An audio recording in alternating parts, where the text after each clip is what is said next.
Hi friends. So today I want to share an experience that I have just recently had and then a little bit about what God showed me through that and how he's been speaking into that. I love how he takes everyday things that could feel really mundane, or even it would be easy not to see him in it, and how he can use that to really speak into our lives and to bring either new revelation or even just draw us back to reminding us of something that we maybe have forgotten or we've just not focused on recently. So this last weekend, I, for the first time in my life, had an experience of vertigo. I've never experienced it before. I've never dealt with that before, and to be honest, when it first happened, I was like, what is happening to me? What's going on? I was I was actually, it was a really busy day, and we had run up to the store to get soil to put into our big potters out front of our house. And when we got back, we were getting it out and like opening up the bags, and I leaned over to open up a bag to pour it into the potter, and it was like the floor came up to me. It was so bizarre. It was so strange.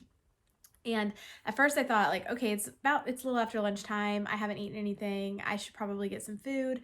I'm just my blood sugar. But even after eating something, it didn't help, to the point where I was in the kitchen and had to sit down on the floor.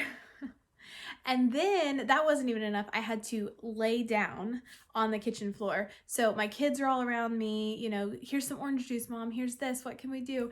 And I was like, I don't even know what you can do. I have no idea what's happening in my body. And, come to find out, it's not an uncommon thing to have happen, and typically is a very minor situation. But it really got me thinking about how disruptive that dizziness was. It created the point where I couldn't do everyday tasks. I was nervous to try to drive. Like, there's all of these things that this one episode of vertigo really like called into question. And it got me thinking, after it settled a little bit, after I was no longer in the middle of laying on my kitchen floor, it got me thinking about our spiritual equilibrium and how there are seasons in our life, times in our lives, weeks, days. It doesn't even matter how long the season is, but there are seasons in our lives where it feels like the floor spiritually is coming up to meet us, that we feel off balance, where we feel like a visitor in our own body, because that's how I felt on this weekend when I was experiencing this, where the slightest thing can send us into a spin. There's so many parallels between this physical thing that was happening to me and what happens in our own spiritual walks. So it really got me thinking and got me praying about, okay, God, what do I have that helps me when my spiritual equilibrium is off?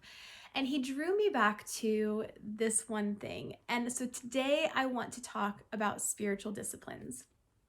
I know that this can be a touchy topic because it can so easily shift from relationship to rules when we start talking about spiritual disciplines. You may not be like me, but I am a list person. I love a good list, and I love checking it off, and I love getting to the end of the day and being like, go me, I checked off everything on that list. But I have unfortunately in the past and even now tempted to treat my time with the Lord, my spiritual disciplines, like another to-do list.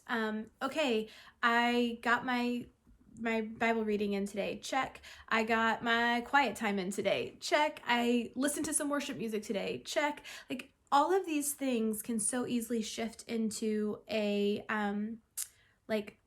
legalistic view, as opposed to a desire to be with the Lord.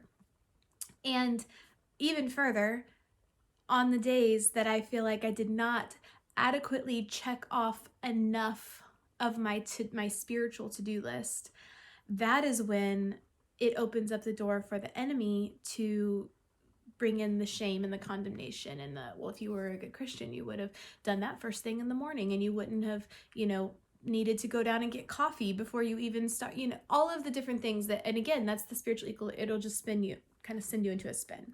So I do want to address the fact that this is a really delicate balance, because we can very easily move from a place of relationship to rules, but without any plan around our spiritual discipline, we cannot do any of those things, and we can find ourselves off balance again.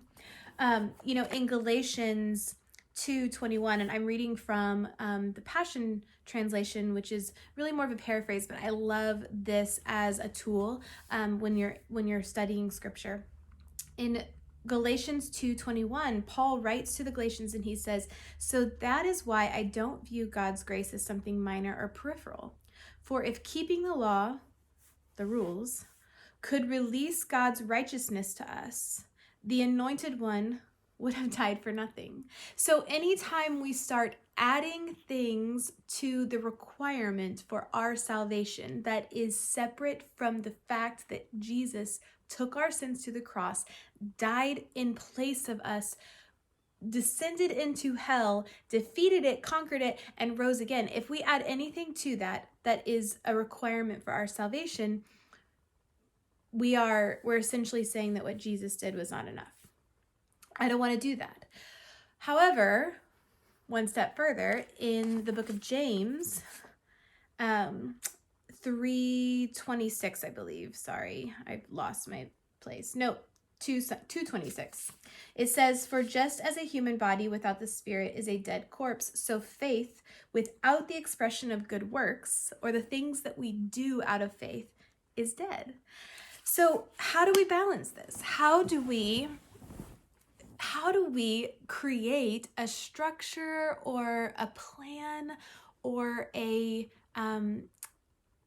foundation? I like that word better. A foundation for our spiritual disciplines without allowing them to transition into a overlord of rules that we somehow get into our mind that this is how we earn our salvation. So the biggest way that I've had to do this, and it's, again, I'm a work in progress here. I don't do this perfectly. I can very easily slip into a task-oriented to-do list mode. But one of the ways that I really work to do this is to have every spiritual discipline that I participate in be a relational act. So when I'm listening to worship music, yes, I might know that this is my time because I'm a mom, I'm busy. I don't just have like, oh, I feel like worshiping right now. I mean, I have had that, but it doesn't always happen that way. Sometimes it's like, okay, we got a volleyball game and a soccer game and we got to do this and we got to do that. So when I do have that time that I have carved out where I'm like, I'm going to intentionally enter into a place of worship, I start with first coming before him and saying, "Jesus, please meet me in this." I start with relationship first. I don't start with the task first. I start with relationship first. When I go into a time of studying, when I open the word and I'm like, and there's times when I'm studying for a purpose, like, okay, I want to learn more about this, and I'm digging in. But there's also time when I'm just like, I'm gonna open this and I just, Lord, meet me in this. Jesus, meet me in this. Meet me in this moment, because I want to hear from you. I could easily read these words and them not penetrate anything. It would just be task. It would just be the to-do list getting checked off. I would be like, okay, read 2 chapters, check. That's not what I want right now, Lord. I want you. So Lord, speak to me. It could be one word. It could be one phrase. It could be something completely separate from even what I'm reading right here, but we're still in communion together. And so if you are like me and you still need some kind of structure in your day, some kind of routine, some kind of plan, otherwise you can easily get to the end of the day and be like, well, I didn't do any of those things. I encourage you to start with relationship first. Enter into it relationally first and foremost. That is going to be how we set our hearts and our intentions in the right place when we are doing that. But if you are finding yourself spinning, if your spiritual equilibrium is off, if you feel like you are dizzy from everything you have going on and you don't have that grounding, it may be time to introduce some kind of foundation of spiritual disciplines into your life. And it doesn't have to be long. It doesn't have to be, I spend, 6 hours every morning. It sounds ridiculous. An hour even. It doesn't even have to be that. Start with what you feel like you can do. Even if right now I get up 15 or 30 minutes early so that I have that time carved out. But when you do that, don't immediately jump into task mode. Enter into it relationally, first and foremost. I'm sad that I had to have vertigo in order to have this thought or this thing strike me and then be able to share it with you. But I feel like this is so important because it is so easy to either slip into a place of not doing any of these things or slip into a place where it's just rule driven. And he just wants us. He just wants relationship with us. He just wants our hearts and our attention and our focus. And so if we can enter into it relationally, we'll hear more from him. We will.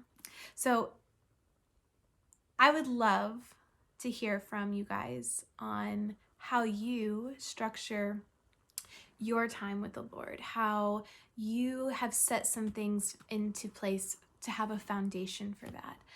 Or maybe if you aren't there yet and you don't have that, reach out to me. Let me know how I can help or how I can be praying for you in that. There have definitely been different seasons in my life where I have struggled more with that. So I get it. And I would love to talk with you about that. I'll talk with you guys soon.